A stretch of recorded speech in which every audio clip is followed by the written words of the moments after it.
อ๋อค่ะอันนี้ก็เป็นทางเงินนี่กันนะเขาพูดจักทองค่ะพี่น้องใต้เมืองระดับหูค่ะนะเสียงได้ละยินเป็นเสียงใต้เฮาค่ะเนาะอันนี้ค่ะแคบ1แคบ5เองค่ะนะโลเป็นแนบใหญ่แนบลงค่ะนะโลคุณกูบอกเก็บไว้ในดึกในพังไว้ในลีดที่ในขนมน้องด้วยลูกโลตึงก็พวกไม้ไผ่หมดแคมหมดค่ะนะ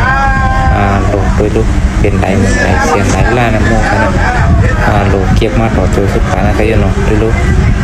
โลยเสียงอะไรกันนะเจ้ามันก็เป็นเสียงห้องเสียงในค่ะเนาะ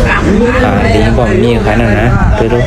เสาไผ่ไม้มีเขาผู้ค่ะนั่นว่าเขาไม่นั่นเป็นนั่นค่ะนะด้วยลูกโลมีเสียงอะไรตีกันเหมือนเมืองไทยค่ะเนาะเพื่อเมืองไทยในกันเรียกขึ้นได้ค่ะนะเพื่อเมืองเขาได้ยาวค่ะโลแน่ค่ะคนว่าเงินนำดันไปไพ่ก่อนค่ะนะไพ่ผังหมดค่ะ